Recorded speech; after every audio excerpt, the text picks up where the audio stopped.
Bonsoir. Bonsoir tout le monde. Bonsoir ou bonjour à vous aussi à la maison. Alors, comme moment de silence ce soir, un peu plus tard, lors de notre rencontre, on va quand même proclamer la semaine du 2 au 8 mai, semaine de la santé mentale. Fait que je pense qu'on va penser quand même aux gens qui sont affectés avec ce fait. Et aussi, je vais quand même ramener encore une fois tout ce qui se passe en Ukraine. On pensait il y a un mois passé que ça serait fini un mois plus tard, mais c'est encore aussi fort. Fait qu'espérons que toutes nos pensées réunies ensemble puissent apporter un réconfort aux gens là-bas, aux civils là-bas aussi, qui sont vraiment... c'est tellement difficile maintenant d'écouter les nouvelles là-dessus. Fait qu'on va prendre un petit moment de silence.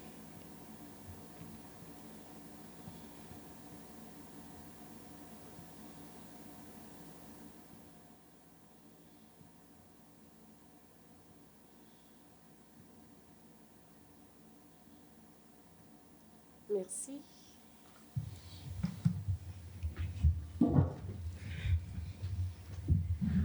Alors, merci à vous tous.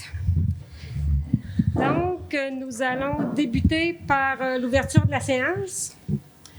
Est-ce qu'on est prêt à faire une proposition pour l'ouverture? Michel Charret. Monsieur Charret s'est appuyé par? Richard Leclerc. Monsieur Leclerc, merci. Est-ce que quelqu'un demande le vote? C'est accepté à l'unanimité.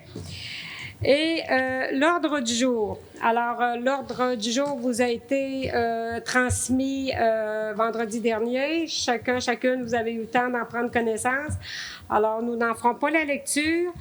Par contre, avant d'en faire l'adoption, le point 11.3 va être retiré de l'ordre du jour de ce soir, qui est la lettre d'entente avec Bégin, transfert de la garantie d'approvisionnement. Alors, ce point-là est retiré. Est-ce que quelqu'un veut en faire la proposition? Luc Daigle.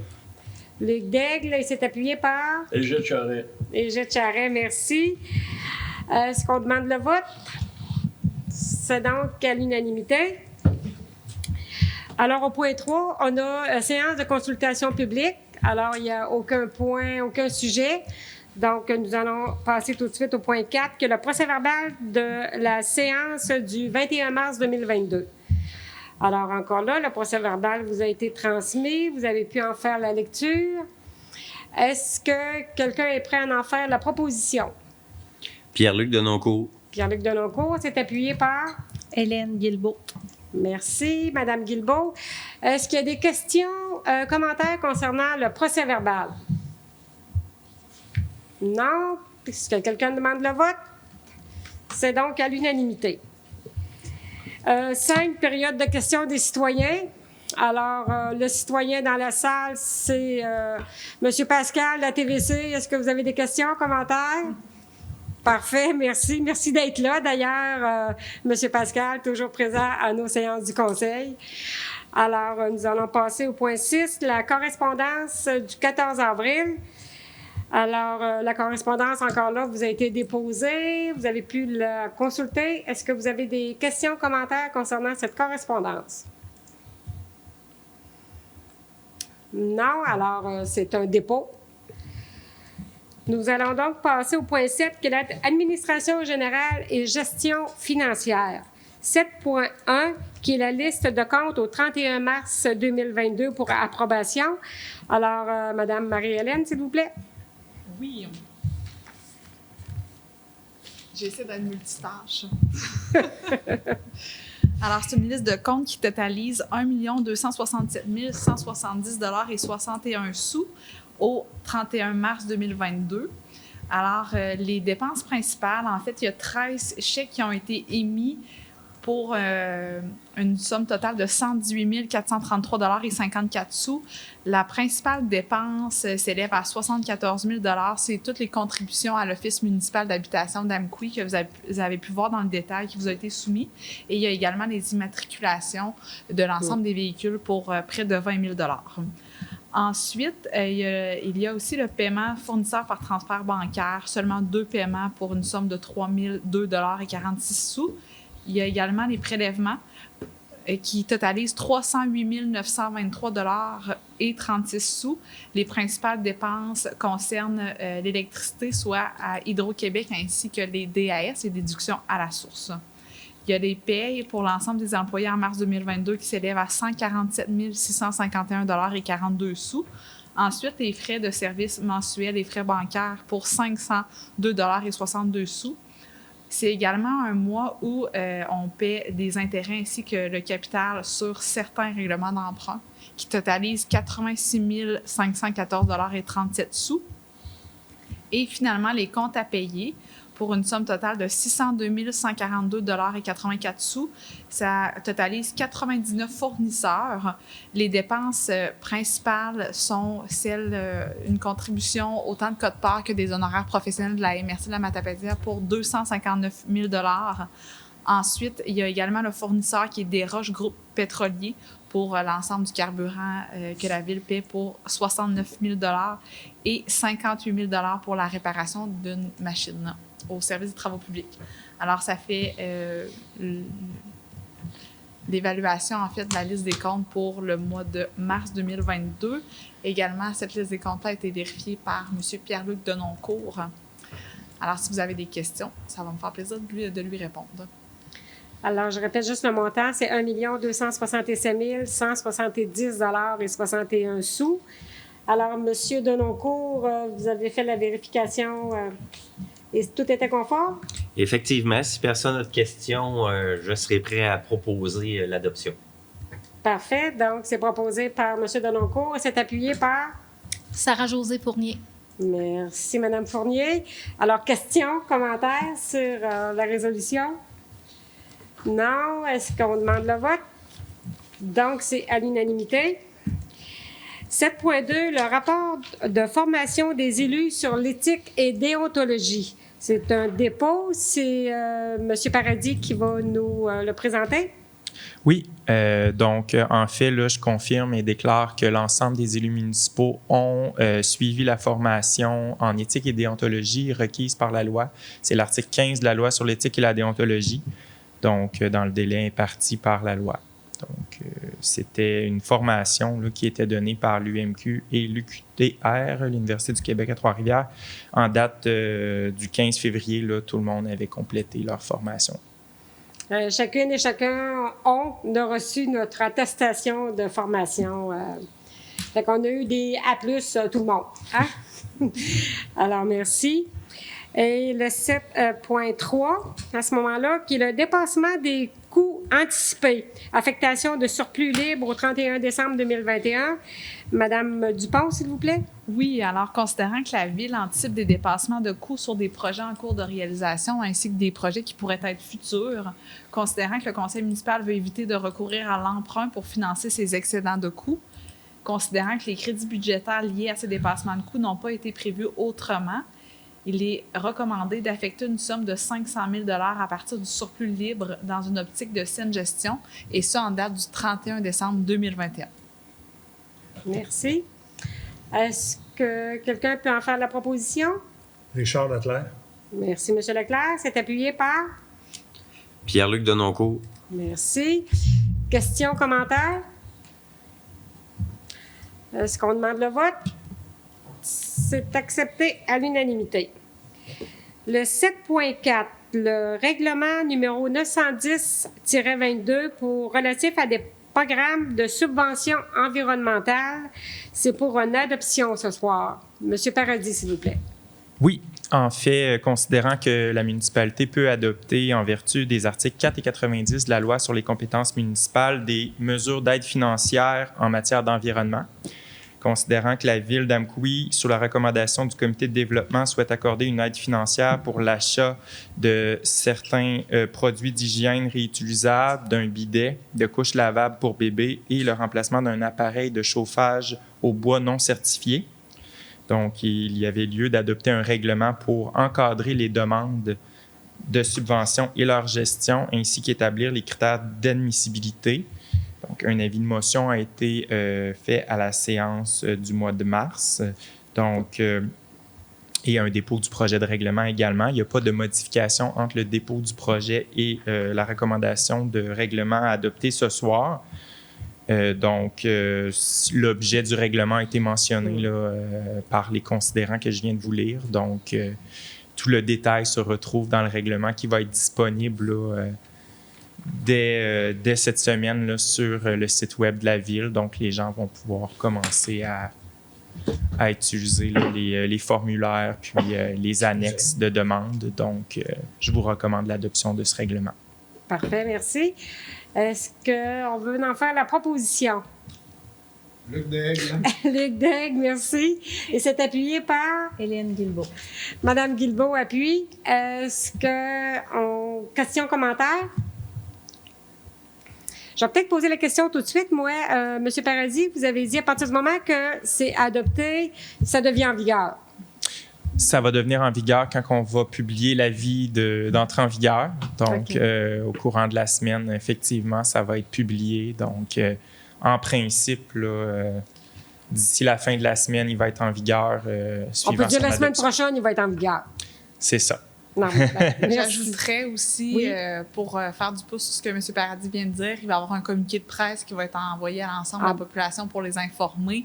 Et il y a également un dépliant qui est en cours de révision actuellement pour bien expliquer rapidement là, aux citoyens c'est quoi les programmes qui sont en vigueur. Alors, dès que c'est prêt, c'est sûr et certain que ça va être lancé dans les médias locaux. Parfait, parce qu'on sait, genre, on se faisait poser des questions, justement, puis il y a des gens qui avaient bien hâte que ça entre en vigueur. Exact. Alors, Ça s'en vient sous peu. Ça s'en vient, merci. Alors, est-ce que quelqu'un demande le vote? C'est donc à l'unanimité. Le 7.5, qui est le règlement numéro 911-22, décrétant une dépense et un emprunt de 640 000 $ pour la reconstruction de la patinoire extérieure PL Alley. C'est pour un avis de motion d'abord. L'avis de motion est donné par? Je vais le faire, Madame la mairesse. Parfait, merci. Donc, c'est Pierre-Luc Denoncourt qui donne l'avis de motion.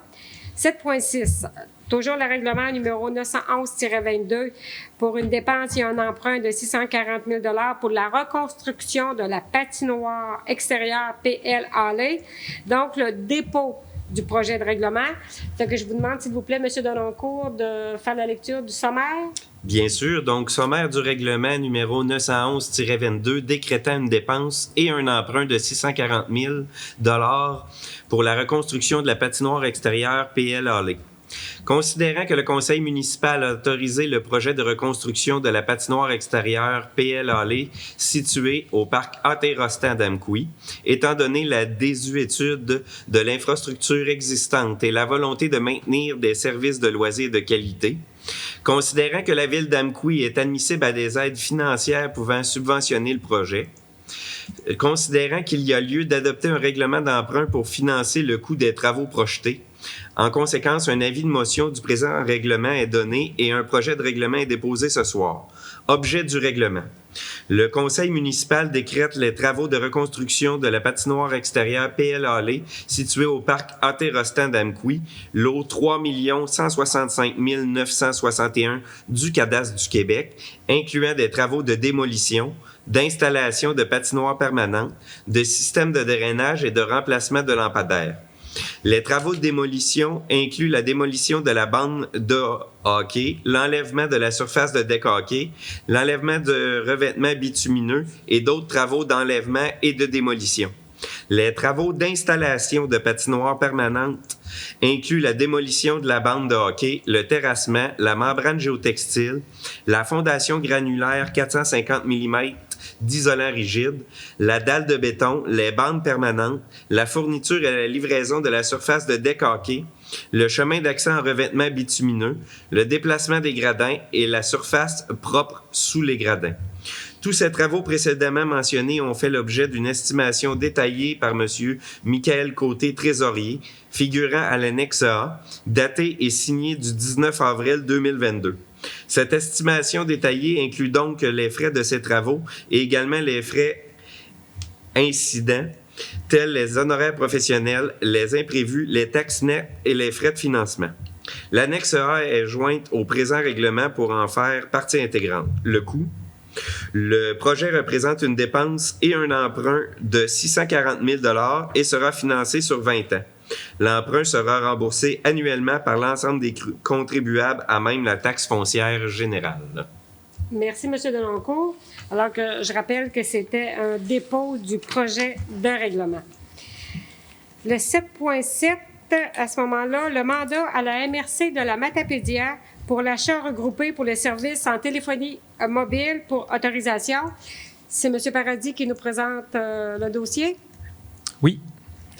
Donc, en fait, là, considérant que la Ville considère et envisage réaliser des économies importantes en s'unissant avec la MRC pour un contrat de service en téléphonie mobile, sachant que le contrat actuel venait à échéance.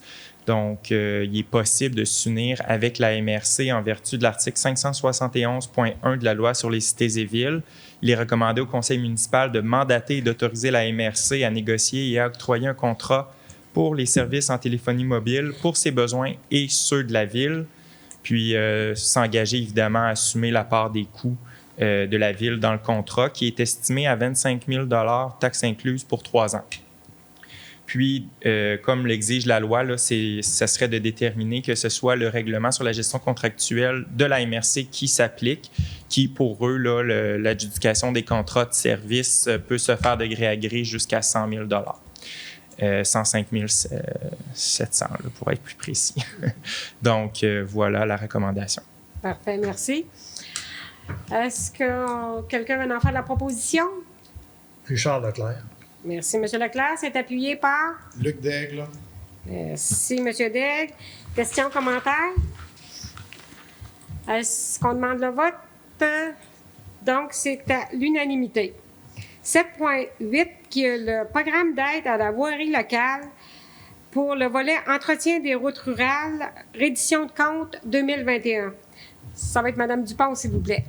Oui, alors, considérant que le ministère des Transports du Québec, le MTQ, a versé une compensation de 141 443 $ pour l'entretien des routes locales pour l'année civile 2021, considérant que les compensations distribuées à la Ville visent notamment l'entretien courant et préventif des routes locales 1 et 2, ainsi que les éléments des ponts situés sur ces routes dont la responsabilité incombe à la Ville d'Amqui. Considérant que les montants affectés à l'entretien des routes locales 1 et 2 sont répartis comme suit, alors les dépenses relatives à l'entretien d'hiver totalisent 364 412 $. Les dépenses relatives à l'entretien d'été, pour une somme de... En fait, il est divisé en 3 sous-sections. Système de sécurité, 39 734. Chaussée pavée, entretien palliatif, 139 798. Et chaussée en gravier, entretien palliatif, 161 849 pour un total des coûts de 705 793.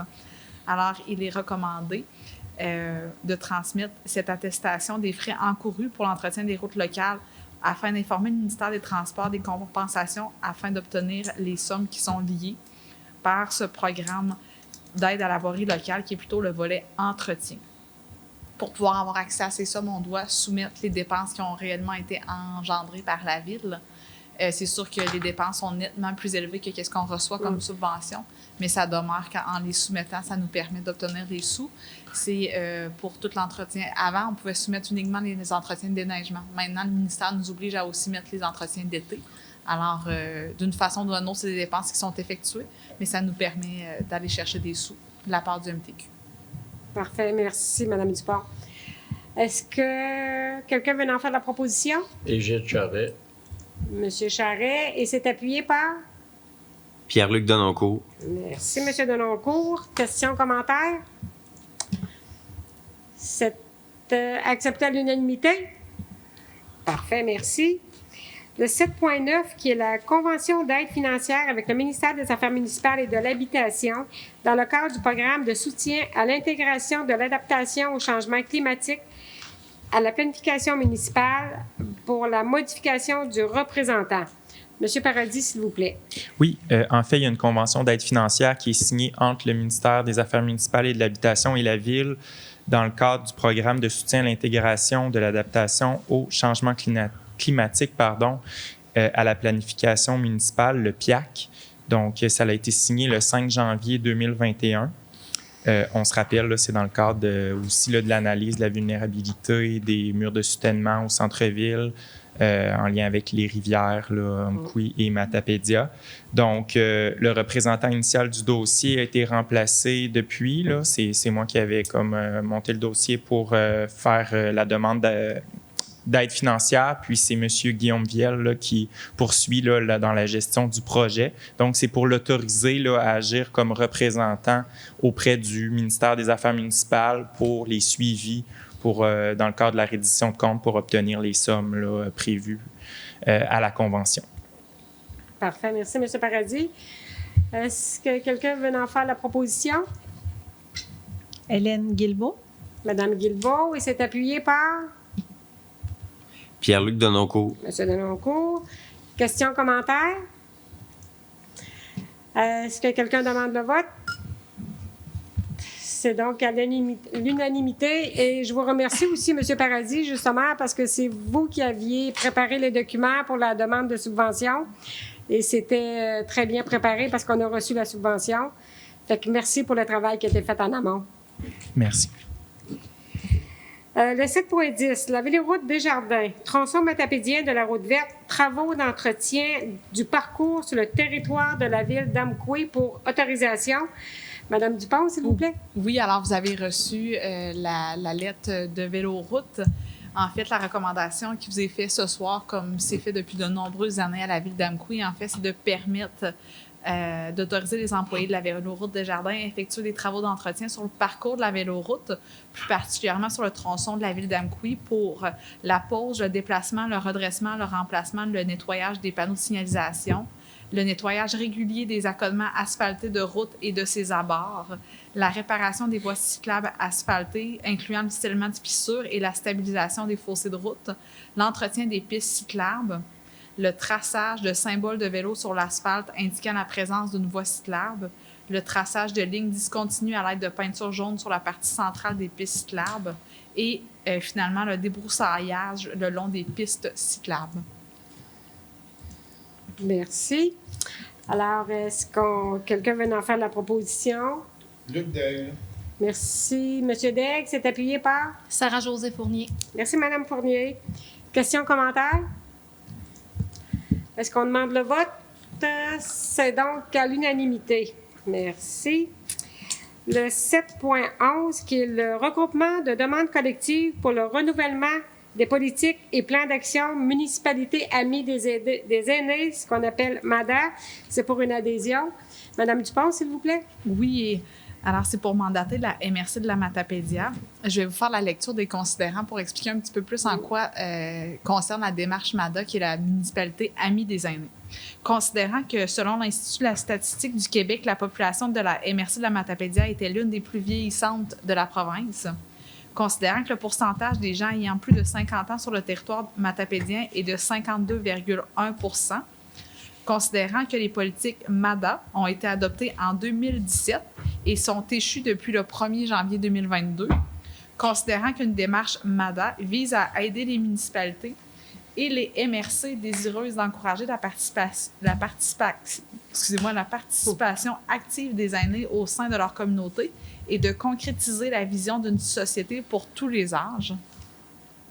Considérant qu'un regroupement collectif permet une plus grande mobilisation pour la mise en commun de ressources et la recherche de solutions régionales entre les municipalités permettant de répondre à des enjeux de manière plus globale, considérant qu'un regroupement collectif permet d'adopter une politique et un plan régional et chaque municipalité peut également adopter une politique et un plan d'action local, il est recommandé d'adopter l'adhésion à la demande collective pour le renouvellement des politiques et des plans d'action municipalité amie des aînés, MADA, dont les travaux sont réalisés sous la coordination de la MRC de la Matapédia, et de désigner M. Richard Leclerc, conseiller, responsable du dossier aîné.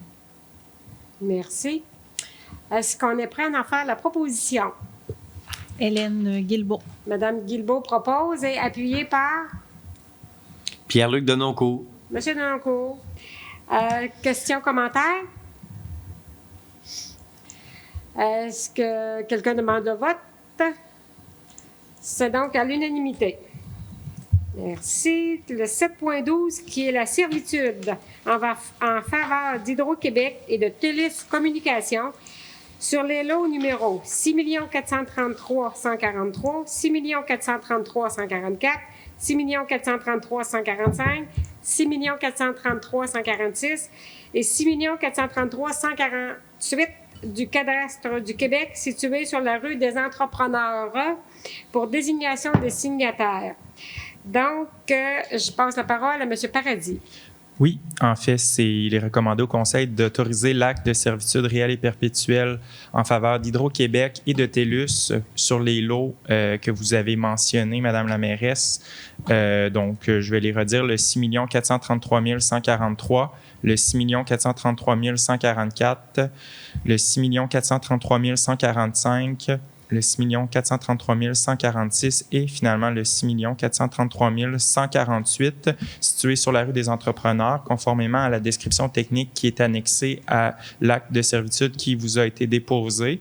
En fait, là, c'est situé en front des terrains développés, d'un des côtés des terrains développés sur la rue des Entrepreneurs pour permettre l'installation justement des services de télécommunications et les services d'électricité, là, installer les lignes électriques. Donc, d'autoriser la mairesse et moi-même à signer l'acte qui va être signé chez le notaire. Merci, M. Paradis. Est-ce que quelqu'un veut en faire la proposition? Sarah-Josée Fournier. Madame Fournier, c'est appuyé par Luc Daigle. M. Daigle, merci. Question, commentaire? Est-ce que quelqu'un s'oppose ou demande le vote? C'est donc à l'unanimité. Merci. Le 7.13, qui est la proclamation, cette fois-ci, de la Semaine nationale de la santé mentale du 2 au 8 mai 2022. Je vais laisser la parole à Mme Fournier. Donc, je vais vous lire les considérants.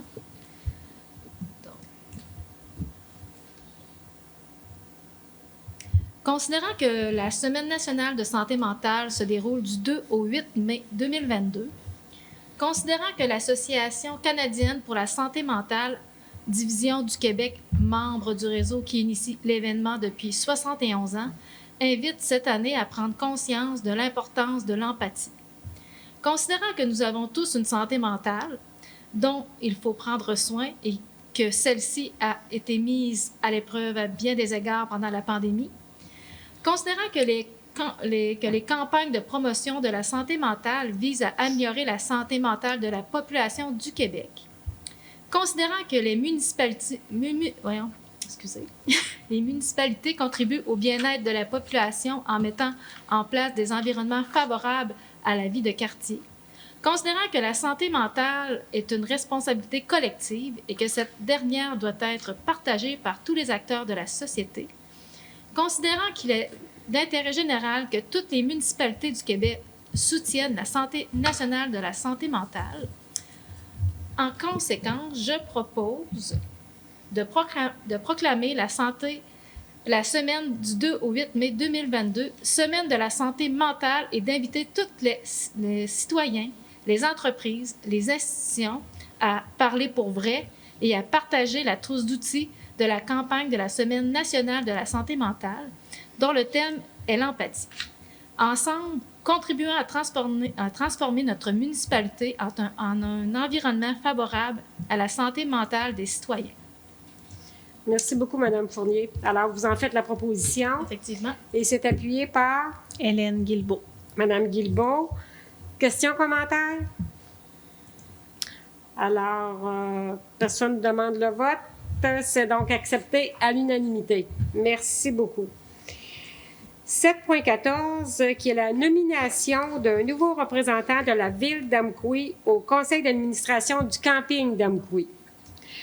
Alors, justement, considérant que par la résolution numéro 2021-12-465 adoptée lors de la séance ordinaire qui s'est tenue le 20 décembre dernier, 3 représentants de la ville d'Amqui ont été nommés au conseil d'administration du camping d'Amqui. Et considérant qu'une modification sera apportée à compter du 21 avril 2022, donc c'est demain, le 21 avril, lors de la réunion, l'Assemblée générale annuelle du camping d'Amqui. Donc, il est proposé de nommer M. Pierre-Luc Denoncourt, qui pourra siéger à titre de représentant de la ville d'Amqui en remplacement de M. Pierre Damour, et ce, à compter du 21 avril 2022. C'est-à-dire, c'est ça, la réunion est le 20 avril pour le camping d'Amqui, qui est demain le 20 avril. Tantôt, j'ai dit le 21, mais c'est demain le 20 avril, la réunion du camping, et M. Denoncourt, c'est à compter du 21 avril. Alors, est-ce que quelqu'un est prêt à en faire la proposition? Luc Daigle. Merci, M. Daigle. C'est appuyé par? Sarah Brigitte Josée Charest. Fournier. Vas-y. Sarah Josée. C'est parfait. Madame Fournier appuie. Donc, question, commentaire? Fait que M. Denoncourt, vous acceptez aussi? Oui, merci beaucoup, avec grande joie. Bon, fait que personne n'a demandé le vote, donc c'est accepté à l'unanimité. Merci, M. Denoncourt, de votre de participer. Alors, le 7. On passe au 8, ressources humaines. Le 8.1, le rapport des ressources humaines pour la période du 22 mars au 19 avril. Madame Dupont, c'est un dépôt, Exactement. tout simplement. Alors, le 8.2, qui est l'embauche de M. Mathieu Morin au poste de contractuel pour responsable culture et loisirs. Madame Dupont. Oui, alors il y a eu un affichage qui a eu lieu au cours des dernières semaines que vous avez peut-être aperçu. Différentes candidatures ont été reçues en entrevue. Et ce soir, en fait, c'est pour vous recommander de procéder à l'embauche de M. Mathieu Morin à titre de responsable culture et loisirs au service des loisirs de la ville d'Amqui. L'emploi est contractuel d'une durée de 9 mois, soit du 16 mai 2022 au 10 février 2023. L'embauche se fait selon l'entente intervenue entre le Comité des ressources humaines et M. Morin. Merci beaucoup. Alors, quelqu'un veut en faire la proposition? Pierre-Luc Denoncourt. Monsieur Denoncourt, et c'est appuyé par Richard Leclerc. Monsieur Leclerc. Merci, Monsieur Leclerc. Question, commentaire?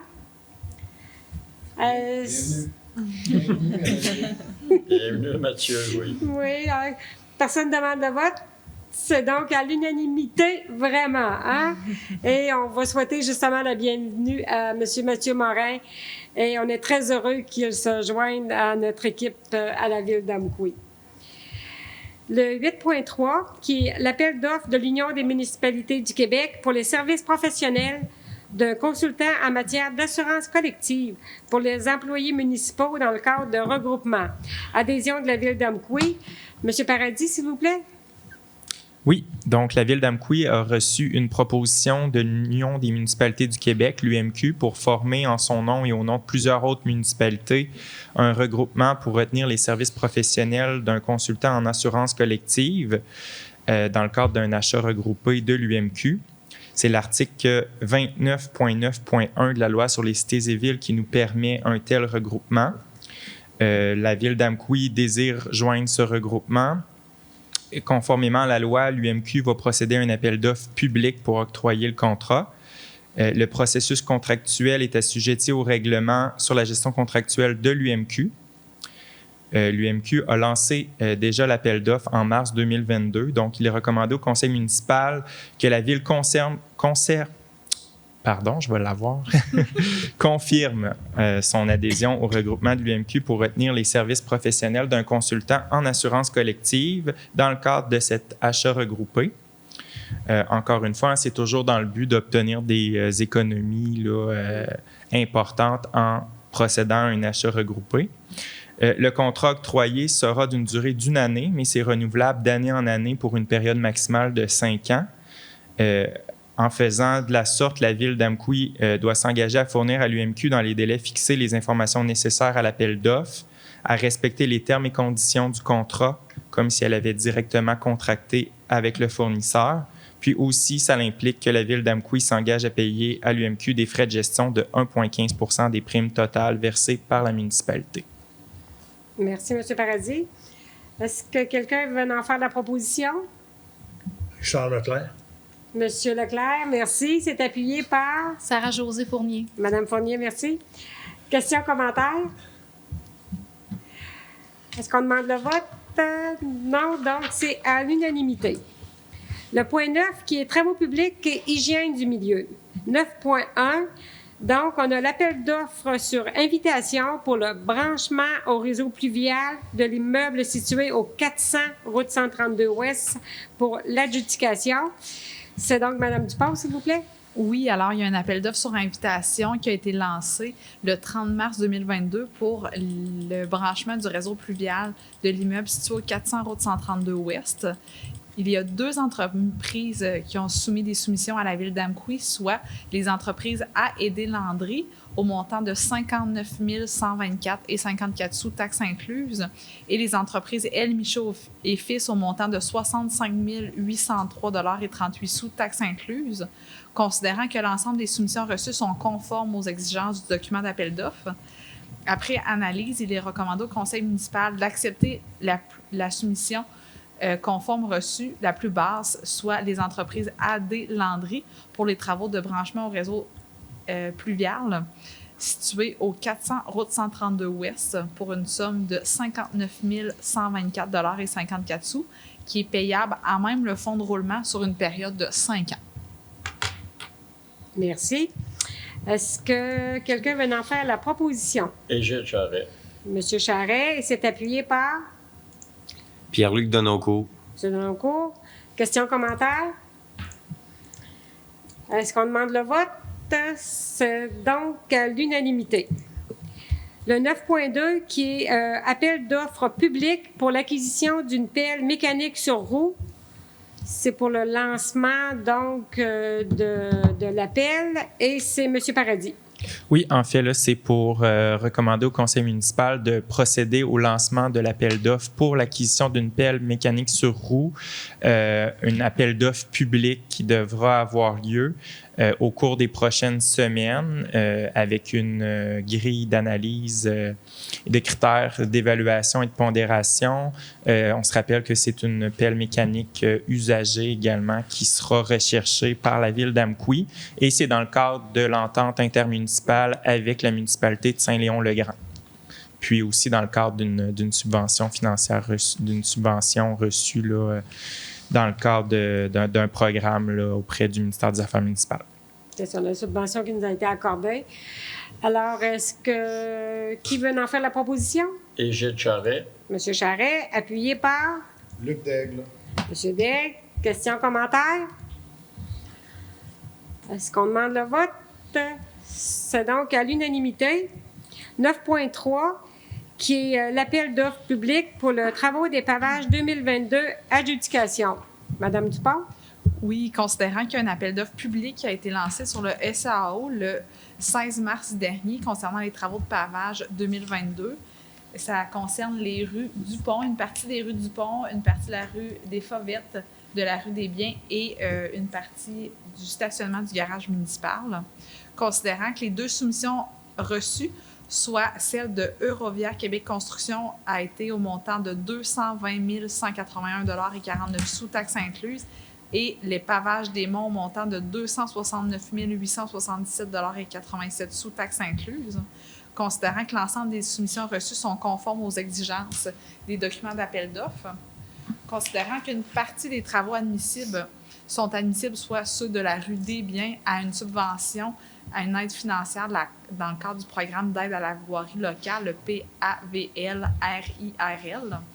Alors, il est recommandé au conseil municipal d'accepter la soumission conforme reçue la plus basse, soit celle de Eurovia Québec Construction pour les travaux de pavage 2022 au montant de 220 181 et 49 sous, dont 117 626 est payable à même l'excédent de fonctionnement accumulé affecté à des fins de pavage et la balance non subventionnée est payable à même le fonds de roulement sur une période de 5 ans.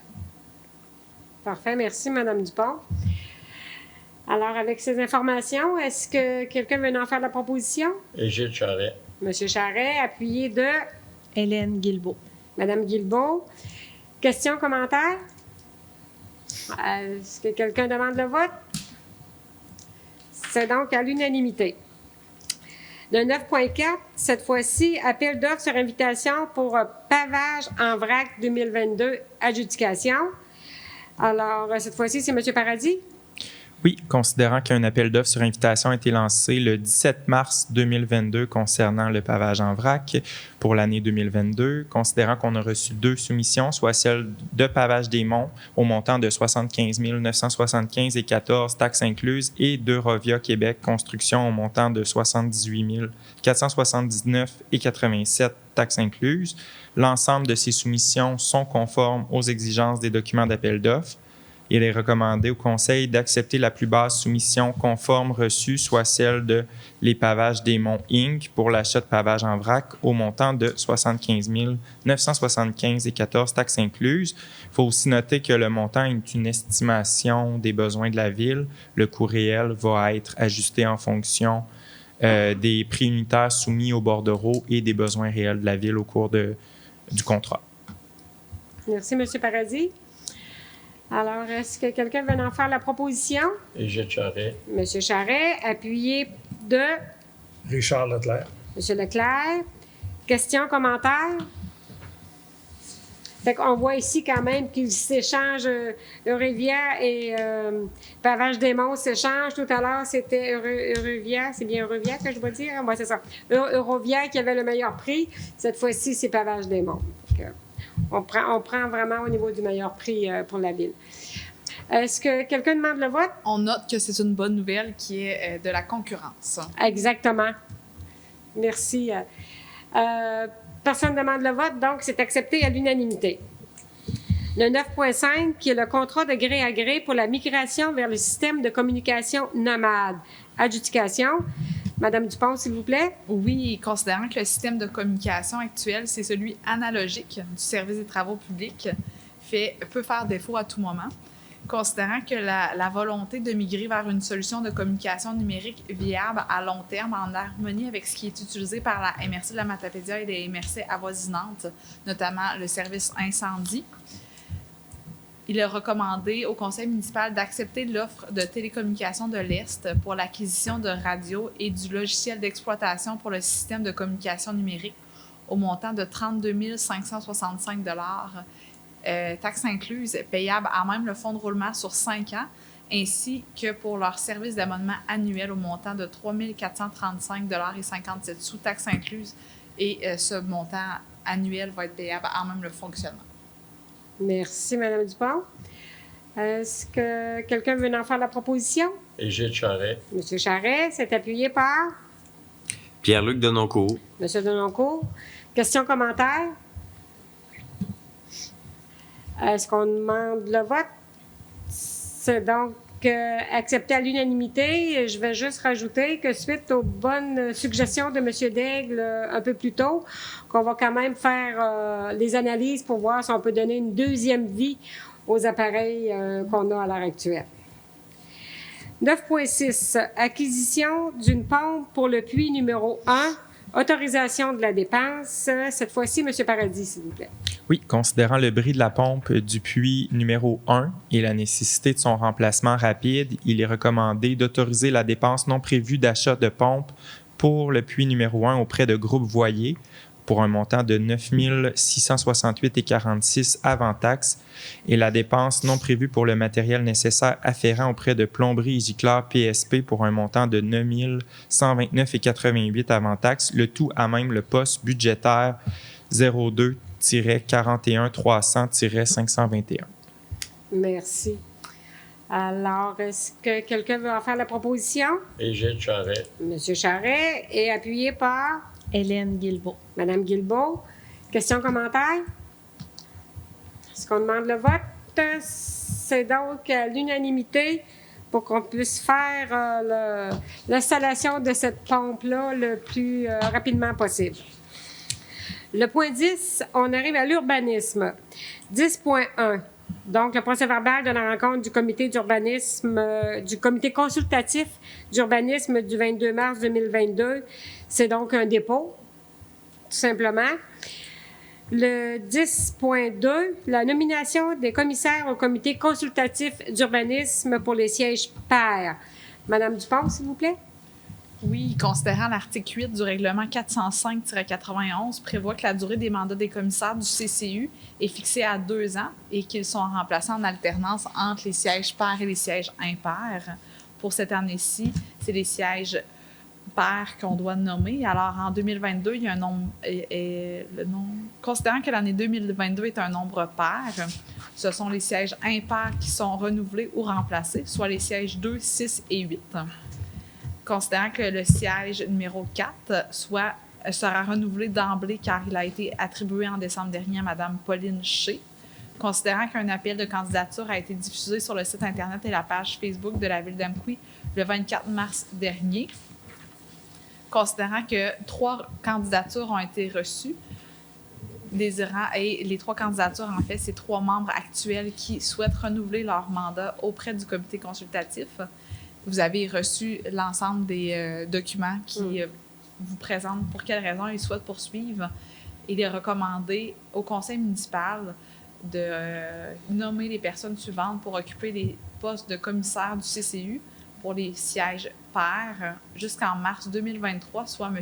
Olivier Chagnon au siège numéro 2, M. Rémi Villeneuve au siège numéro 6 et Mme Hélène Audet au siège numéro 8.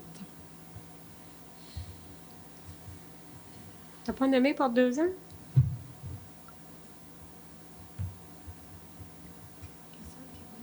Effectivement. 2024.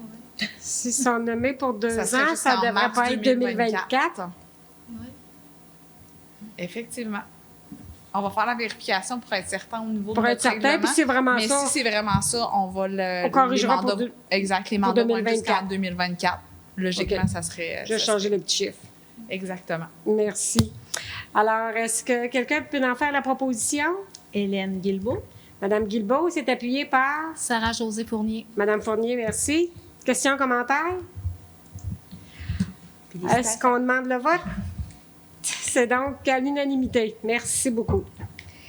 Le point 10.3, qui est le règlement numéro 905-22, modifiant le plan d'urbanisme, le règlement numéro 611-05. Cette fois-ci, ce soir, c'est pour l'adoption. Monsieur Paradis, s'il vous plaît. Oui, considérant que la Ville est régie par la loi sur les cités et villes et la loi sur l'aménagement et l'urbanisme, considérant que le plan d'urbanisme de la Ville a été adopté le 16 mai 2005 et est entré en vigueur le 23 août 2005, la Ville désire agrandir une partie de l'affectation commerciale centrale correspondant à la zone 248 CC à même le terrain situé au 60 rue Proulx. Le conseil municipal a soumis un projet de règlement à la consultation de la population conformément à l'article 90 de la loi sur l'aménagement et l'urbanisme. L'avis de motion en lien avec ce règlement-là a été donné à la séance du 21 février dernier. Donc, si on peut là, compléter un peu là, quel est l'objet de ce règlement-là, la portée, là, je viens de le mentionner, mais c'est parce qu'en ce moment, là, c'est où se trouve actuellement une affectation industrielle légère. Donc, c'est pour justement permettre d'agrandir l'affectation commerciale centrale qui correspond à la zone 248 CC. Puis, c'est tel que projeté à l'écran. Vous pouvez vous situer aussi sur le schéma. Donc, il n'y a pas de modification là, entre tout le processus depuis le début du processus. Donc, ce soir, c'est pour confirmer, en fait, l'adoption de ce règlement. Parfait, merci. Alors, est-ce que quelqu'un veut en faire la proposition? Hélène Guilbeault. Madame Guilbeault, c'est appuyé par Richard Leclerc. Monsieur Leclerc. Question, commentaire? Est-ce qu'on demande le vote? C'est donc adopté à l'unanimité. On passe maintenant au 10.4, qui est le règlement numéro 906-22 pour modifier le règlement de zonage numéro 613-05. Encore, cette fois-ci, c'est pour une adoption. Monsieur Paradis? Oui, en fait, là, ici, le règlement de zonage, lui, il a été adopté en mai 2005, puis il est entré en vigueur en août 2005. Puisque, en fait, là, vous venez là, de modifier le règlement, le plan d'urbanisme, c'est certain qu'il faut venir assurer la conformité au règlement de zonage. Aussi, il y a diverses modifications qui avaient été demandées pour être modifiées dans le règlement de zonage que je vais vous mentionner juste après. Le premier projet de règlement a été soumis à la consultation de la population. Puis, il n'y a aucune demande, vu que ça contient aussi des dispositions susceptibles d'approbation référendaire de la population. Je vous confirme qu'il n'y a eu aucune demande là, visant à assujettir le règlement à un référendum. L'avis de motion avait aussi été, pour ce règlement-là, donné à la séance du 21 février. Donc, si on rappelle l'objet du règlement de zonage qui est modifié, il y a ce qu'on vient de mentionner là, pour assurer la concordance, soit agrandir dans le plan de zonage aux fins de conformité au plan d'urbanisme la zone 248 CC à même le terrain du 60 rue Proulx. C'est autorisé dans la grille des spécifications la classe d'usage habitation 14, habitation en commun dans la zone 170 HC. Retirer dans l'article 6.18 la disposition limitant la superficie maximale des bâtiments à 600 mètres carrés dans la zone 323 IB.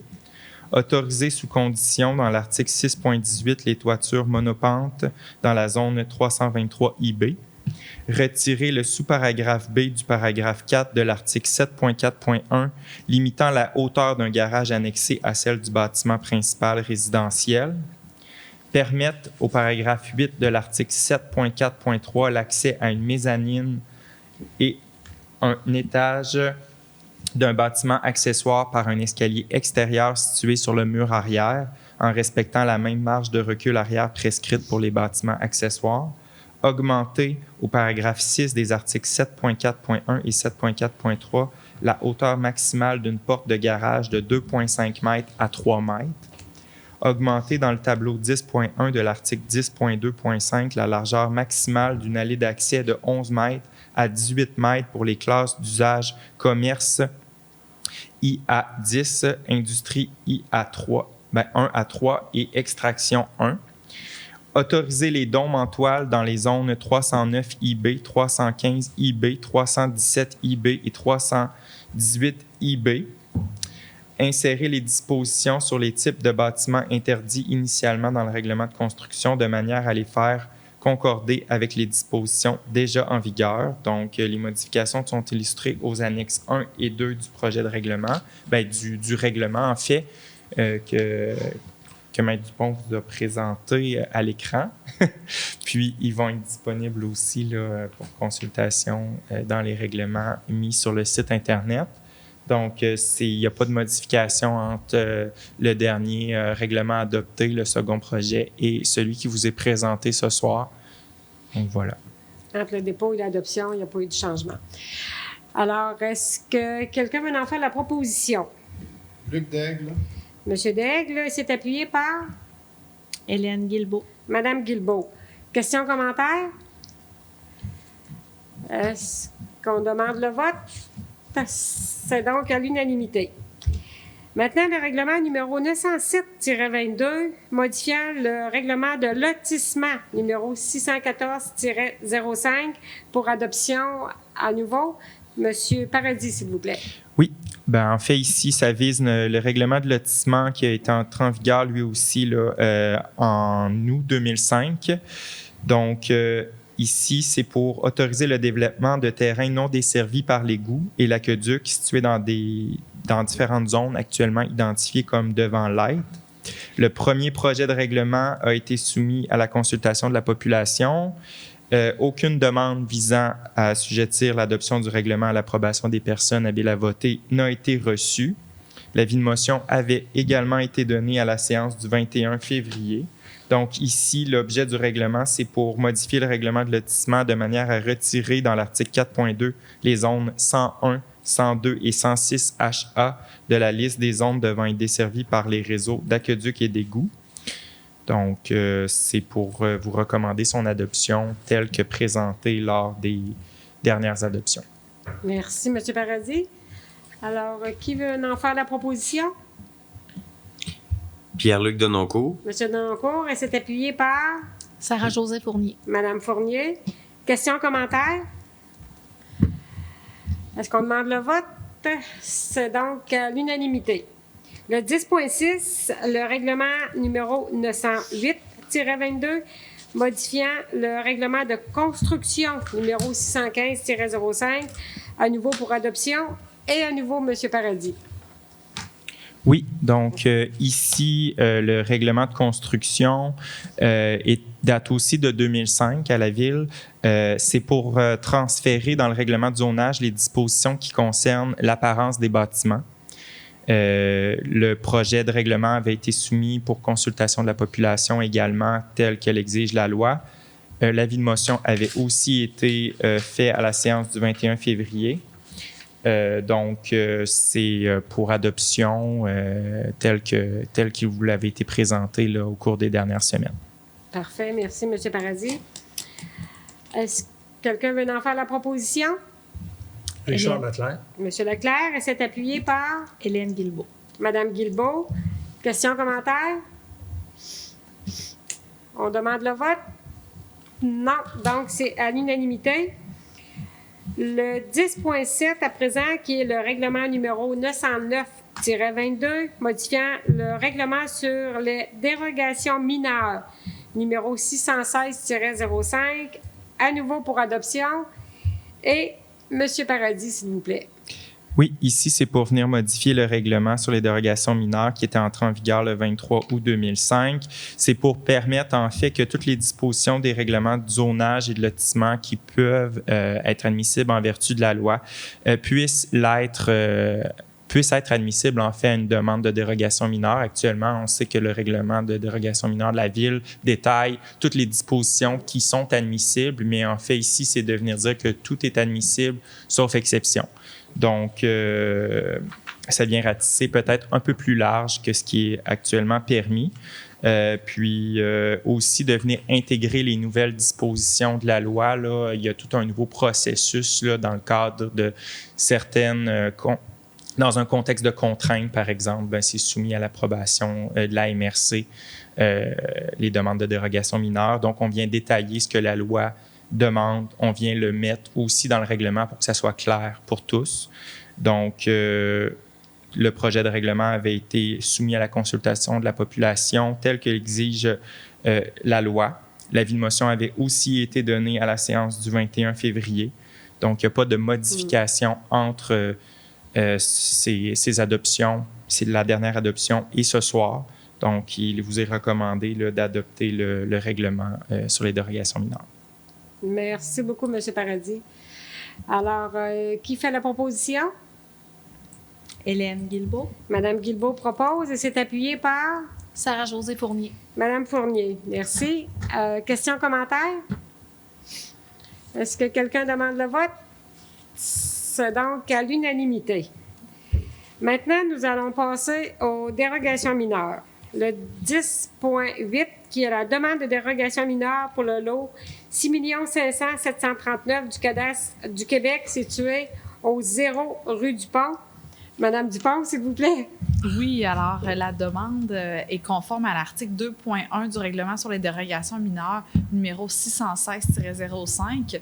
Le 1er mars dernier, M. Guillaume Viel, directeur du service de développement économique durable à la Ville d'Amqui, a déposé une demande de dérogation mineure pour la propriété située au 0 rue du Pont, plus particulièrement le lot 6 500 739 du cadastre du Québec.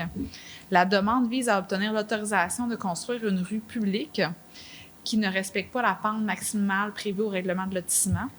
On se rappelle que c'est la rue du Boisé que la Ville d'Amqui souhaite développer un développement résidentiel, mais à la lumière là, des informations qui ont été détenues sur le terrain. En fait, les pentes sont allées chercher qu'est-ce qui était possible de faire, mais c'est la raison pour laquelle ce soir, il y a une demande de dérogation mineure qui vous est présentée pour cette portion-là de la rue publique. L'article 3.6 du règlement de lotissement prévoit que dans les rues locales résidentielles, la pente doit être inférieure à 0,5 % et ni supérieure à 10 %, sauf pour une longueur maximale de 60 mètres, où elle peut atteindre 12 % alors que la pente de la rue projetée se situe entre 12,05 % et 12,62 % pour une longueur de plus ou moins 160 mètres. Le CCU a analysé le dossier et a émis une recommandation favorable le 22 mars dernier.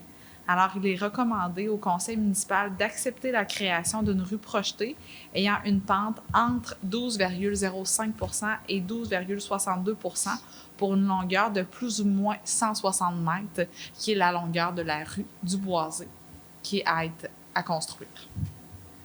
Merci, Mme Dupont. Qui veut en faire la proposition? Luc Daigle. Monsieur Daigle, appuyé par Pierre-Luc Denoncourt. Monsieur Denoncourt. Question, commentaire? Est-ce qu'on demande le vote? C'est donc à l'unanimité. Maintenant, le 10.9, qui est la demande de dérogation mineure pour les lots 6 405 080 et 6 405 081 du cadastre du Québec, situés à nouveau au 0 rue du Pont.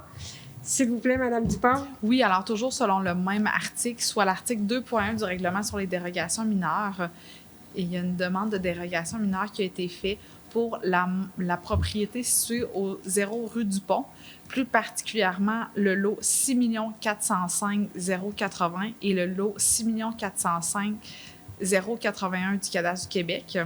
La demande vise à obtenir l'autorisation de créer les lots 6 500 735 et 6 501 489 du cadastre du Québec qui seront destinés à la construction de résidences, mais qui ne respecteraient pas les normes minimales prévues au règlement de lotissement.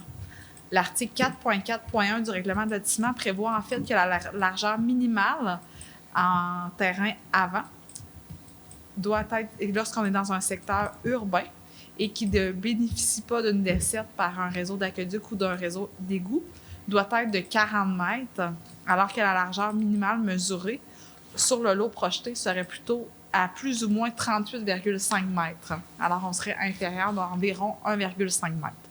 Considérant que l'article 4.4.1 du règlement de lotissement prévoit que la profondeur minimale moyenne mesurée d'un terrain destiné à la construction, toujours dans un périmètre urbain, mais qui n'est pas desservi par le réseau d'aqueduc ou par le réseau d'égout, doit être de 60 mètres, alors que la profondeur minimale moyenne pour le lot 6 501 489 serait de plus ou moins 58,12 mètres, alors inférieure d'environ 2 mètres.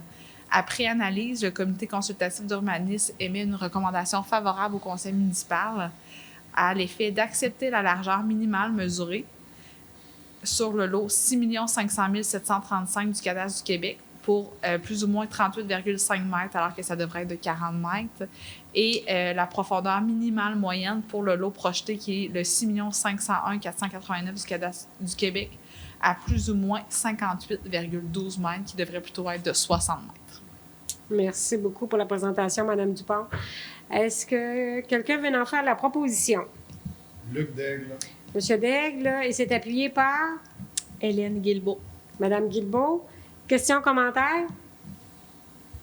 Est-ce qu'on demande le vote? C'est donc à l'unanimité.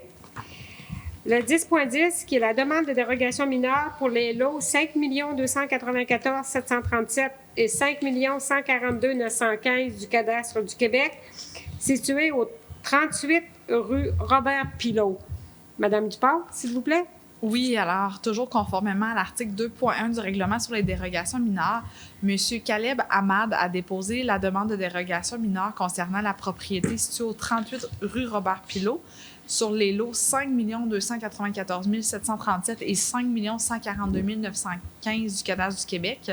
La demande vise à obtenir les autorisations nécessaires afin de construire une construction accessoire, soit une terrasse résidentielle dont la localisation ne respecterait pas la réglementation en vigueur.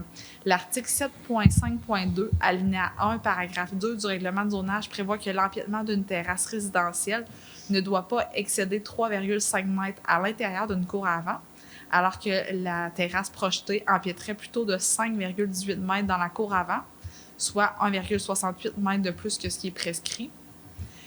Après analyse, le comité consultatif d'urbanisme a émis une recommandation favorable à l'effet d'accepter la localisation de la terrasse résidentielle projetée empiétant de 5,18 mètres dans la cour avant. Il y a également un dossier qui vous a été déposé à cet effet. Un dossier très bien monté. Alors, est-ce que quelqu'un est prêt à en faire la proposition? Richard Leclerc. Monsieur Leclerc, et c'est appuyé de Pierre-Luc Denoncourt. Monsieur Denoncourt. Questions, commentaires? Est-ce qu'on demande le vote? C'est donc à nouveau à l'unanimité. Le 10.11, qui est la demande de dérogation mineure pour le lot 3 165 692 du cadastre du Québec, situé au 224 boulevard Saint-Benoît-Ouest. Cette fois-ci, je vais demander à M. Paradis, s'il vous plaît, de nous présenter le dossier. Oui, donc ce ne sera pas très long. Je ne me suis pas trompée. Non, c'est moi, là. Prenez votre temps, M. Paradis.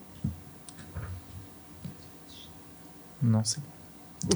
Donc, considérant que la demande est conforme à l'article 2.1 du règlement sur les dérogations mineures, considérant que le 31 janvier 2022, M. Marc Beaulieu a déposé la demande concernant la propriété située au 224 boulevard Saint-Benoît-Ouest, le lot 3 165 692 du cadastre du Québec, considérant que la demande vise à obtenir les autorisations nécessaires afin d'installer une thermopompe dont la localisation ne respecterait pas la réglementation en vigueur. Considérant que le 22 février dernier, le comité consultatif d'urbanisme a résolu que d'autres options soient envisagées pour l'installation de la thermopompe afin qu'elle ne soit pas installée au centre de la façade telle que présentée, par exemple sur le mur latéral droit ou plus à droite en façade et installée perpendiculairement par rapport au mur avant. Considérant que le 24 février, le demandeur a proposé l'installation de la thermopompe sur le mur latéral droit du bâtiment principal, considérant que l'article 7.5.11 du règlement de zonage prévoit qu'une thermopompe pour un bâtiment doit respecter une marge de recul minimale de 1,5 m par rapport à toute ligne de terrain, alors que la thermopompe serait située dans la cour latérale droite à plus ou moins 0,27 m de la ligne latérale droite du terrain, créant ainsi un empiètement de plus ou moins 1,23 m dans la marge de recul minimale prescrite. Considérant que le comité consultatif d'urbanisme a émis une recommandation favorable le 22 mars dernier, il est recommandé d'accepter la localisation d'une thermopompe projetée en cour latérale droite à plus ou moins 0,27 m de la ligne latérale droite du terrain. Merci, M. Paradis. Est-ce que quelqu'un veut en faire la proposition? Sarah-Josée Fournier. Madame Fournier, merci. C'est appuyé par Hélène Guilbeault. Madame Guilbeault. Questions, commentaires? Je tiens à apporter un petit commentaire sur le fait qu'il y a vraiment un espace de voie de circulation qui nous permet d'avoir une certaine latitude sur les marges latérales pour ce dossier-là en particulier. Ce dossier a vraiment très bien été analysé justement par le comité consultatif de l'urbanisme. Alors, est-ce que quelqu'un demande le vote? C'est donc à l'unanimité. Maintenant, le 10.12, qui est la demande de dérogation mineure pour le lot 6 383 194 du cadastre du Québec, situé au 859 route 132 Ouest. Monsieur Paradis, s'il vous plaît. Oui, considérant que la demande est conforme à l'article 2.1 du règlement sur les dérogations mineures, considérant que le 14 mars dernier, M. Réau Junior Pelletier a déposé la demande concernant la propriété située au 859 route 132 Ouest, soit le lot 6 383 194 du cadastre du Québec, considérant que la demande vise à construire un garage détaché du bâtiment principal dont la hauteur totale ainsi que la hauteur de la porte de garage ne respectent pas la réglementation, considérant que l'article 7.4.3, paragraphe 4C du règlement de zonage prévoit que la hauteur maximale ne doit pas excéder celle du bâtiment principal jusqu'à concurrence de 6 mètres, alors que le garage projeté aurait une hauteur de 6,94 mètres, soit 0,9 mètres de plus que la hauteur maximale prescrite, considérant que l'article 7.4.3, paragraphe 6 A du règlement de zonage prévoit que la hauteur de la porte de garage ne doit pas excéder 2,75 mètres, alors que le demandeur souhaite installer une porte de garage d'une hauteur de 3 mètres. Le comité consultatif d'urbanisme a émis une recommandation favorable au projet le 22 mars dernier. Il a recommandé au conseil d'accepter la construction d'un garage détaché du bâtiment principal ayant une hauteur de 6,94 mètres ainsi qu'une porte de garage d'une hauteur de 3 mètres. Merci, M. Paradis. Quelqu'un veut en faire la proposition? Luc Daigle. M. Daigle, c'est appuyé par Hélène Guilbeault. Mme Guilbeault.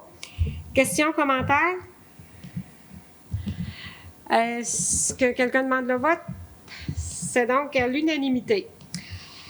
Le 10.13 maintenant, qui est la demande de dérogation mineure pour le lot 6 063 816 du cadastre du Québec, situé au 256 boulevard Saint-Benoît-Ouest.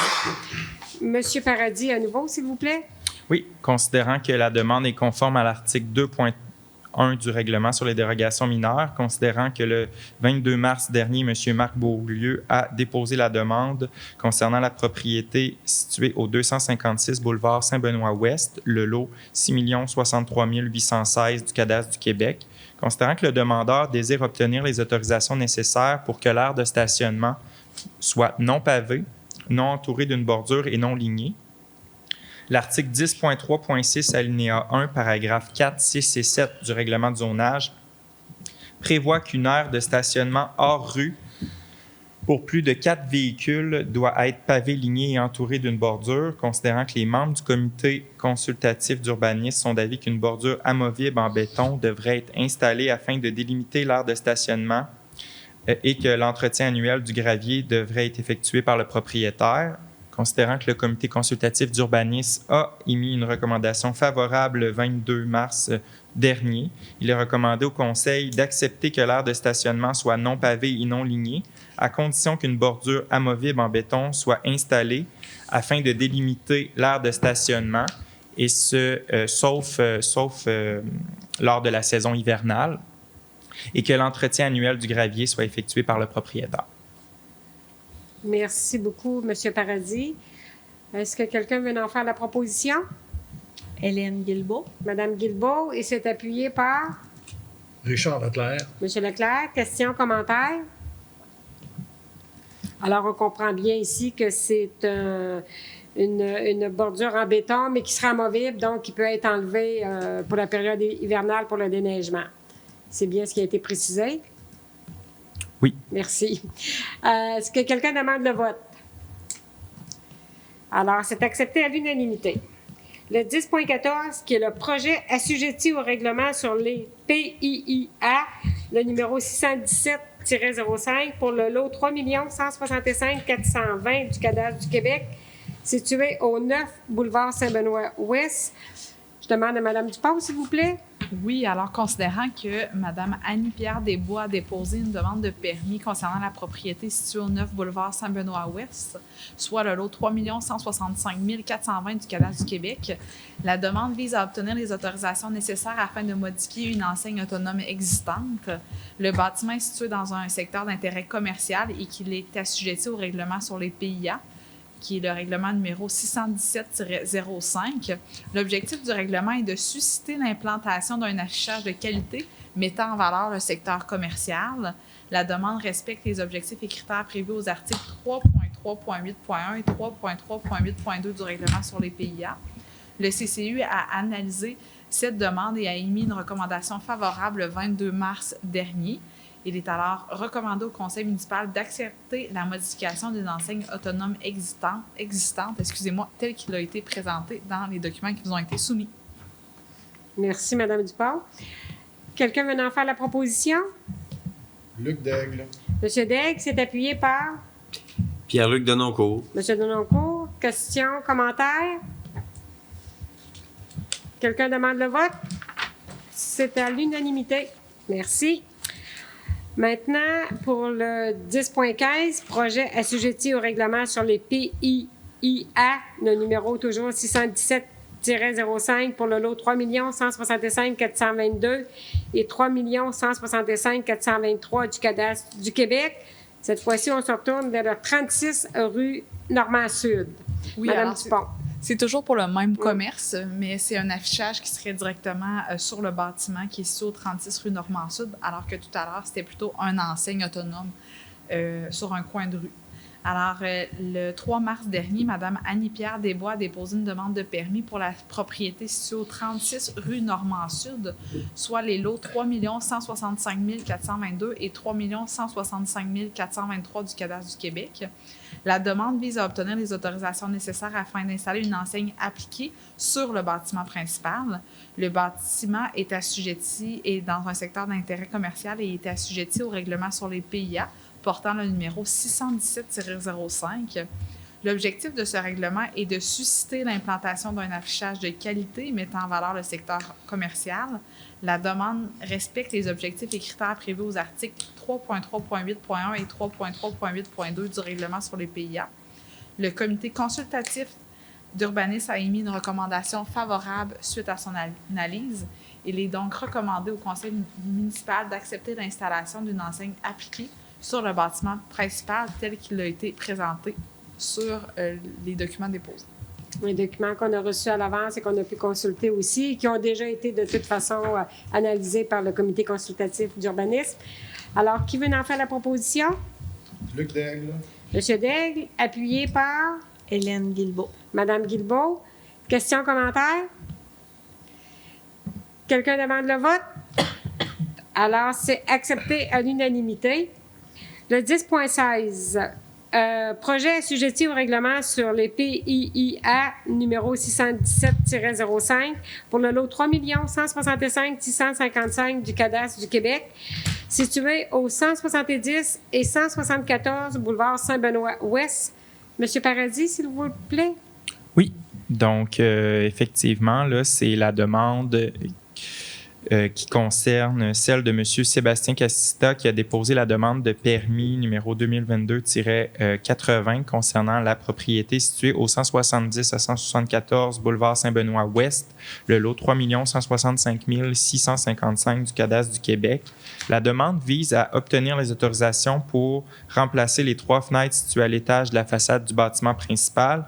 Le bâtiment est situé dans un secteur d'intérêt historique, culturel ou esthétique et le projet est donc assujetti au règlement sur les PIA.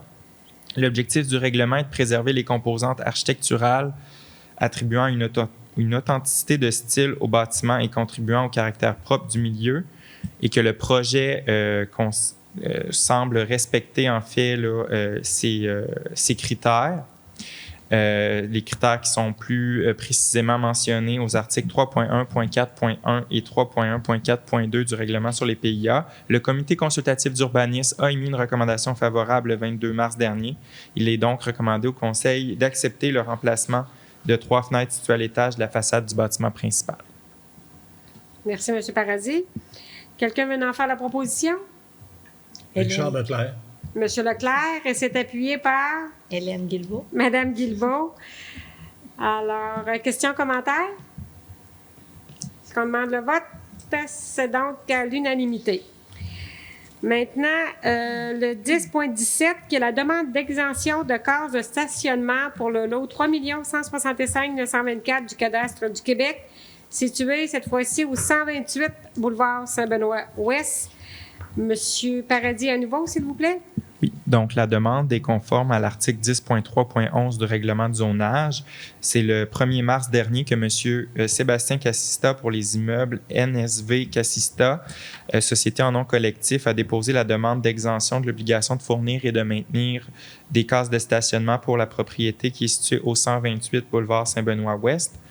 Le bâtiment, considérant que le bâtiment principal comprend actuellement 2 locaux commerciaux, considérant que le requérant désire modifier l'usage du bâtiment principal et que la Ville n'est pas en mesure de délivrer les autorisations nécessaires étant donné la situation dérogatoire des cases de stationnement, considérant que le nombre minimum de cases de stationnement requis en vertu de la réglementation en vigueur est de 4, mais il n'y a pas aucune case de stationnement existante et qu'il est physiquement impossible de respecter la réglementation étant donné l'espace disponible sur la propriété. Considérant que le requérant accepte de verser une contribution annuelle dans le fonds de stationnement de la municipalité, soit un montant de 30 $ par case de stationnement hors rue requise qui ne sera pas aménagé, ce qui totalise un montant de 120 $ pour les 4 cases de stationnement manquantes. Le comité consultatif d'urbanisme a émis une recommandation favorable le 22 mars dernier. Il est donc recommandé d'accepter l'exemption de l'obligation de fournir et de maintenir 4 cases de stationnement pour cette propriété. Merci, M. Paradis. Est-ce qu'il veut en faire la proposition? Pierre-Luc Denoncourt. M. Denoncourt, et c'est appuyé par Luc Daigle. M. Daigle. Merci. Question, commentaire? Est-ce qu'on demande le vote? Non. Donc, c'est à l'unanimité. Alors, nous allons passer maintenant au point 11, qui est le développement économique durable. 11.1. Acquisition de la propriété. Sise au 49 rue du Carrefour sportif, le lot 3 165 258 du cadastre du Québec, pour la désignation des signataires.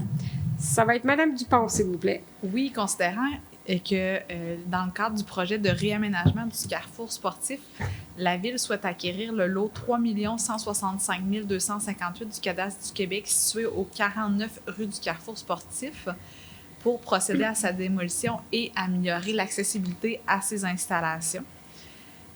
Il est recommandé au conseil municipal d'acheter le lot 3 165 259 du cadastre du Québec, la circonscription foncière de Matapédia, située au 49 rue du Carrefour sportif, appartenant à M. Donald Jonca, pour un montant de 115 000 $, payable en même le fonds de roulement sur une période de 10 ans, d'autoriser le greffier à signer la promesse d'achat avec le propriétaire du dit terrain, aux modalités y étant précisées, dont vous avez accès, pour et au nom de la Ville d'Amqui, et de désigner la mairesse et le greffier comme signataires autorisés pour la vente notariée à intervenir entre les parties.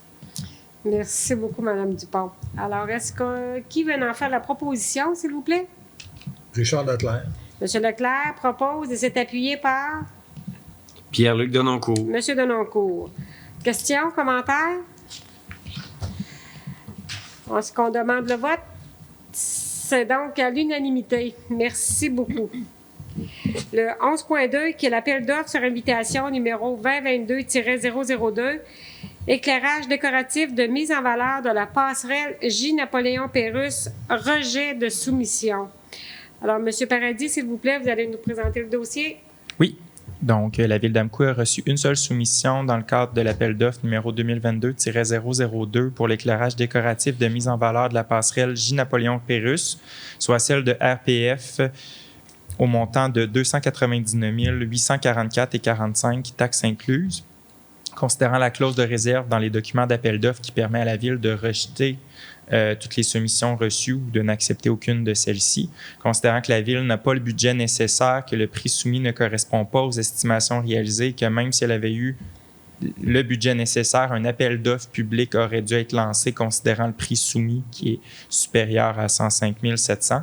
Considérant que la Ville souhaite revoir l'appel d'offres afin que le projet et la dépense y étant associés respectent les limites budgétaires prévues, il est recommandé au Conseil d'appliquer la clause de réserve et de n'accepter aucune soumission reçue dans le cadre de l'appel d'offres 2022-002 relatif à l'éclairage décoratif de mise en valeur de la passerelle. Merci beaucoup, M. Paradis. Alors, qui veut en faire la proposition, s'il vous plaît? Égide Charret. M. Charret, c'est appuyé par Sarah-Josée Fournier. Mme Fournier, merci. Question, commentaire? Est-ce qu'on demande le vote? Alors, c'est accepté à l'unanimité et c'est tout simplement dire qu'on va refaire nos devoirs. Ça ne veut pas dire que la passerelle ne sera pas illuminée. Ça veut tout simplement dire qu'on va refaire nos devoirs pour avoir quelque chose qui entre dans notre budget. Alors, le point 11.3 avait été retiré. Donc, on arrive au point 12, qui est loisirs et culture. 12.1, contrat de gré à gré pour la réfection de la surface des terrains de tennis. Adjudication. Monsieur Paradis? Oui, il est recommandé d'accepter l'offre de Bourassa Sport Technology Inc. pour la réfection des surfaces des terrains de tennis au montant de 38 861,55 taxes incluses, aux conditions énoncées au contrat de gré à gré à intervenir entre ce fournisseur et la Ville, d'autoriser la mairesse et moi-même à signer le contrat. Merci. Qui peut en faire la proposition? Pierre-Luc Denoncourt. Monsieur Denoncourt, appuyé de Sarah-Josée Fournier. Madame Fournier. Questions, commentaires? Est-ce qu'on demande le vote? C'est donc à l'unanimité. Alors, les joueurs de tennis vont être heureux d'avoir une nouvelle surface. Le 12.2, qui est le dépôt d'une demande d'aide financière au Fonds de soutien aux initiatives culturelles de la MRC de la Matapédia pour la bibliothèque Madeleine Gagnon. Désignation de signataire. Je laisse la parole à Mme Dupont, s'il vous plaît. Oui, considérant que la bibliothèque Madeleine Gagnon est un lieu de prédilection pour les activités culturelles, considérant que la Ville d'Amqui encourage la promotion d'activités culturelles diversifiées et qu'une programmation à cette image a été élaborée pour l'année 2022 par M. Mike Roy, qui est le préposé à la bibliothèque, excusez-moi, considérant que la Ville d'Amqui souhaite déposer une demande au Fonds de soutien aux initiatives culturelles et patrimoniales de la MRC La Matapédia pour un soutien financier à la programmation 2022 de la Bibliothèque Madeleine Gagnon, considérant que la Ville d'Amqui s'engage à mettre une mise de fonds égale ou supérieure à 5 % du projet. Il est recommandé au conseil municipal d'autoriser le directeur du service des loisirs à déposer une demande au Fonds de soutien aux initiatives culturelles et patrimoniales de la MRC La Matapédia pour la programmation 2022 de la bibliothèque Madeleine Gagnon, qui est une programmation très élaborée que vous pourrez voir sous peu sur nos différentes plateformes. Merci, Mme Dupont. Alors, qui vient d'en faire la proposition? Sarah-Josée Fournier. Et c'est appuyé par? Luc Daigle. Monsieur Daigle. Questions, commentaires? Je voulais vous dire que la programmation est déjà sur Facebook. On la partage et il y a beaucoup de beaux commentaires. Merci. D'autres commentaires? Beau travail, effectivement, à l'employé, là, Mike, qui s'est occupé de préparer ça. Franchement, très attirant. Moi, je vais me permettre de mettre l'eau à la bouche de nos concitoyens, concitoyennes. Dans la programmation, entre autres, le 17 de juin, prestation de lutte, de la lutte féminine. Un bel exemple que la culture et les loisirs sont étroitement liés. On a de l'entraînement à la BBO, ça c'est entre avril et juillet. Initiation au jardinage aussi, le 7 mai. C'est vraiment une programmation extraordinaire. Autant ça va se répéter après ça du mois d'août au mois de décembre. Fait que j'invite les gens justement à consulter la programmation. Alors, est-ce que quelqu'un demande le vote? C'est donc accepté à l'unanimité. Merci. Et à nouveau, merci aussi, M. Mike Roy, pour l'excellent travail qu'il fait à la bibliothèque et d'animer cette infrastructure de la Ville. Alors, on passe maintenant au point 12.3, qui est le renouvellement de l'entente avec la Société d'agriculture du comté de la Matapédia, pour acceptation. Monsieur Paradis, s'il vous plaît. Oui, en fait, il y a une entente qui est intervenue entre la Société d'agriculture du comté de la Matapédia et la Ville en 2018 qui concerne la tenue de l'exposition agricole. L'entente prend fin au 31 mai 2022. Il y a une volonté de la Société d'agriculture de se prévaloir de la clause de renouvellement de l'entente pour une année supplémentaire. C'est une demande qui est parvenue au Conseil dans les délais impartis par l'entente, en fait.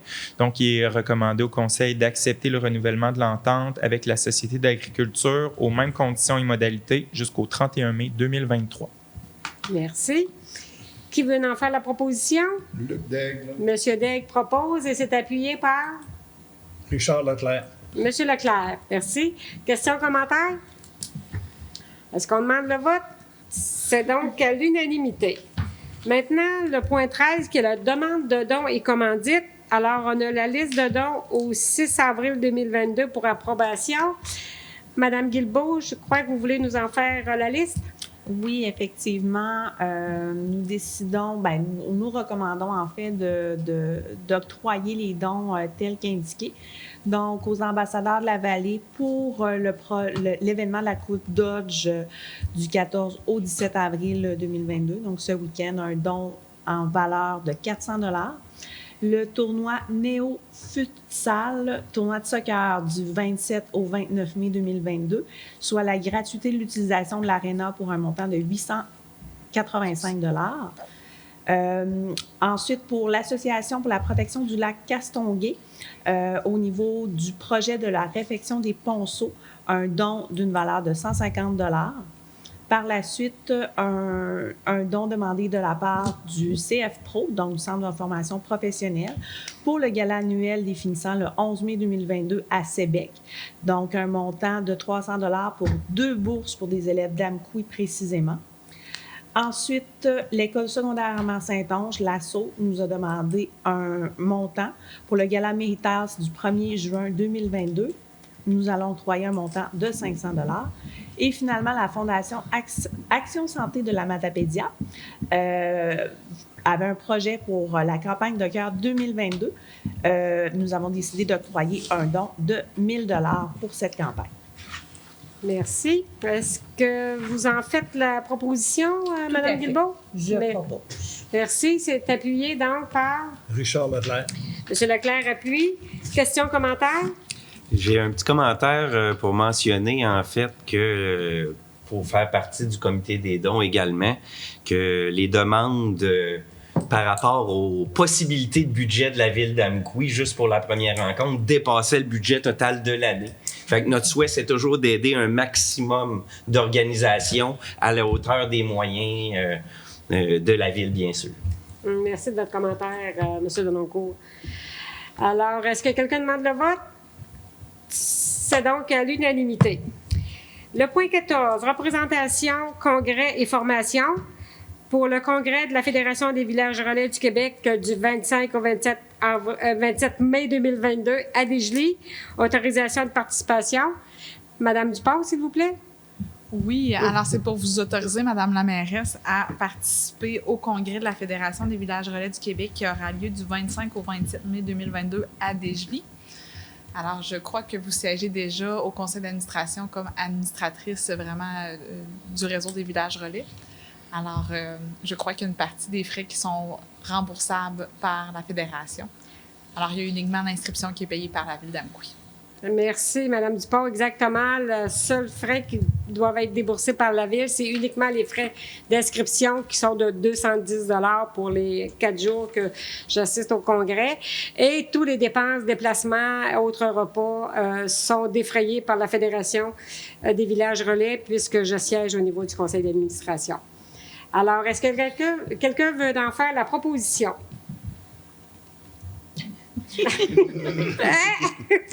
Sarah-Josée Fournier. Merci, Mme Fournier.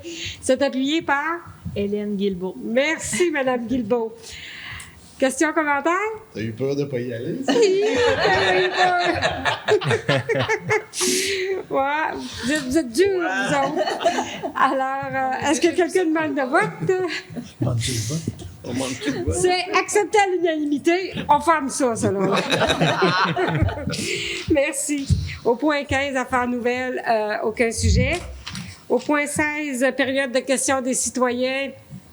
Il y a toujours uniquement Pascal qui nous accompagne. Encore merci d'être là, Pascal. Et au point 17, période de commentaires des élus. Est-ce qu'il y a des élus qui aimeraient émettre des commentaires? Alors, si personne, moi j'en aurais un parce que c'est un commentaire qui m'a été transmis en fin de semaine et je tiens vraiment à vous le partager. C'est qu'en fin de semaine dernière, il y a eu ici à Amqui la Coupe Dodge, le tournoi de hockey de la Coupe Dodge. On sait qu'il y en avait à Matane, il y en avait à Rimouski, il y en avait à Gaspé, fait qu'il était un petit peu partout au niveau de la province. Et nous, ici, à Amkoui, on accueillait 12 équipes. Fait qu'il y avait des équipes de Montréal, Repentigny, j'ai pas tous les noms. Mais par contre, ça a été le tournoi a commencé jeudi et s'est terminé la dernière joute de hockey, la dernière partie de hockey a été le dimanche à 3h de l'après-midi. Alors, je me suis présentée à quelques reprises à l'Arena, mais dimanche, je suis allée pour voir la dernière partie. Et le comité organisateur, 2 membres du comité organisateur, entre autres, là, M. Daniel Poirier, qui est coordonnateur avec M. Stéphane Thériault, ont vraiment pris la peine de me demander de venir avec eux pour me dire que vraiment, ils avaient été très bien reçus. Ils ont félicité nos employés avec, Monsieur Jonathan Lévesque, le directeur, mais aussi tous les employés qui étaient à l'Aréna d'Amkoui pour toute cette période-là. Ils ont été très bien reçus. Il y a eu des pépins, c'est sûr, qui se sont présentés, mais ils ont dit qu'il y a toujours une solution qui a été appliquée à l'instant même. Il y a rien qui a traîné. Et ils ont eu un accueil impeccable. Donc, je les ai remerciés de prendre le temps de me le dire d'abord, parce que souvent, si on ne l'entend pas, on entend plus les critiques. Et j'étais très heureuse d'être là et d'entendre ces commentaires-là. Fait que je remercie M. Poirier et M. Thériault qui ont pris la peine de faire les commentaires. Et merci aussi à M. Lévesque et aux employés de la ville d'Amkoui, aux employés au loisir qui ont été présents. Et c'est vrai, moi aussi, quand je les ai vus, à chaque fois, je suis allée à 3 reprises, ils avaient toujours le sourire aussi.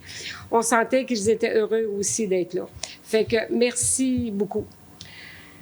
C'est tout simplement le petit mot que je désirais passer. Alors, est-ce que quelqu'un, je pense qu'on est rendu à la levée de la séance.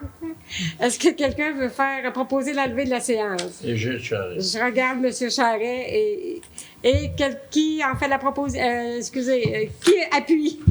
Pierre-Luc Denoncourt. Merci, M. Denoncourt. Questions, commentaires? Alors, c'est à l'unanimité.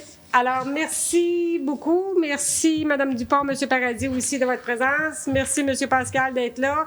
Et merci à tous les citoyens et citoyennes qui vont nous écouter en différé et qui vont prendre le temps de le faire surtout. Alors, merci et à la prochaine.